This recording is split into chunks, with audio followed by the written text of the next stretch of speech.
प्रभु श्री राम का जन्म दोपहर 12 बजे हुआ, लेकिन कृष्ण ने आधी रात 12 बजे अष्टमी तिथि को ही क्यों चुना? क्या यह सिर्फ संयोग है या इसके पीछे प्राचीन भारत का कोई गहरा वैज्ञानिक फॉर्मूला छिपा है?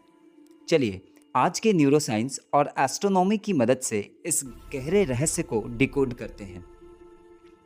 विज्ञान कहती है रात के 12 बजे हमारे शरीर में मेलाटोनिन नाम का हार्मोन चरम पर होता है। यह हार्मोन पीनियल ग्लैंड, जिसे तीसरी आंख कहते हैं, से निकलता है। जब बाहर पूरी तरह अंधेरा होता है तब हमारे अंदर का लॉजिकल माइंड शांत हो जाता है और सबकॉन्शियस माइंड सक्रिय होता है। कृष्ण परम चेतना के प्रतीक हैं और चेतना का उदय तभी होता है जब बाहरी दुनिया में शोर शांत होता है। ज्योतिष के हिसाब से बात करें तो चंद्रमा के 28 दिन के चक्र में अष्टमी वह बिंदु है जहां चंद्रमा ठीक आधा होता है। यह कॉस्मिक बैलेंस यानी ब्रह्मांडीय संतुलन का दिन है।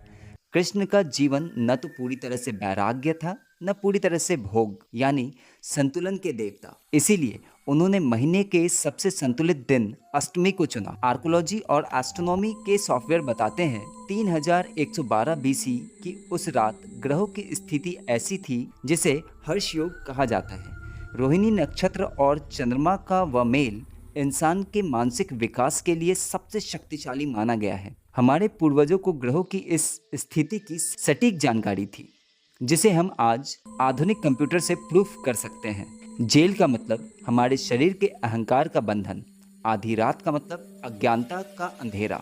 जब दुख और अज्ञानता अपने चरम पर होता है तभी ज्ञान कृष्ण का जन्म होता है। यह कोई पौराणिक कहानी नहीं, यह एक साइकोलॉजिकल प्रोसेस है।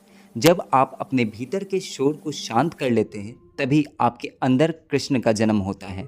आधी रात और अष्टमी हमें सिखाता है कि जीवन में बैलेंस जरूरी है। और याद रखिए, सबसे घना अंधेरा ही उजाले की शुरुआत की निशानी है। अगली बार जब आप जन्माष्टमी मनाएं और रात के 12 बजे कृष्ण का स्वागत करें तो सिर्फ मूर्ति की पूजा न करें, अपने भीतर की उस दबी हुई चेतना को जगाएं। अंधेरी रात में जब चेतना जागती है तभी जन्म लेता है सत्य। जय श्री कृष्ण। इस वीडियो को अधिक से अधिक लोगों को शेयर करें, फॉलो करें और सब्सक्राइब करें। Thanks for watching.